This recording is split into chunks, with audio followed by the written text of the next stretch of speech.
పంజాబ్లోని పఠాన్కోట్ వైమానిక స్థావరంపై దాడికి దిగిన ఉగ్రవాద మూకలను భద్రతా బలగాలు మట్టుపెట్టాయి.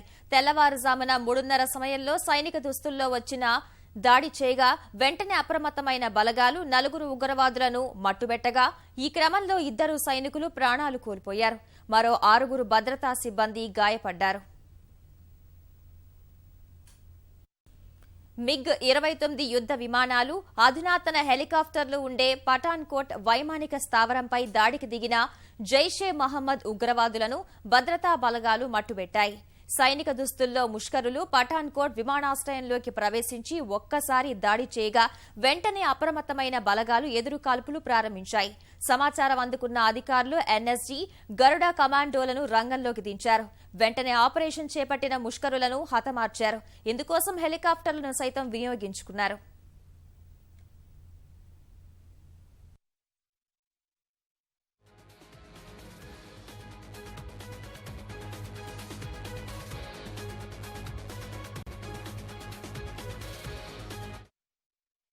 ఉగ్రదాడి నేపథ్యంలో రాష్ట్ర ప్రభుత్వం పంజాబ్లో హై అలర్ట్ ప్రకటించింది.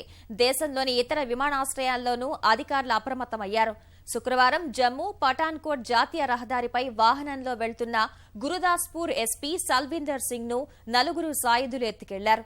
ఈ ఘటనకు పఠాన్కోట్ వైమానిక స్థావరంలో దాడికి సంబంధం ఉందని అనుమానిస్తున్నారు. ఈ ఉగ్రవాదులంతా 3 రోజుల క్రితం పాకిస్తాన్ నుంచి భారత్లోకి చొరబడినట్లు అనుమానిస్తున్నారు.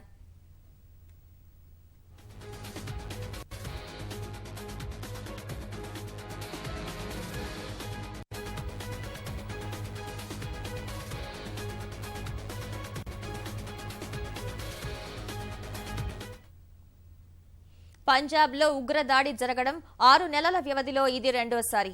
గతేడాది జులై 27న ముష్కరులు ఇదే తరహాలో సైనిక దుస్తుల్లో వచ్చి గురుదాస్పూర్లో బీభత్సం సృష్టించారు.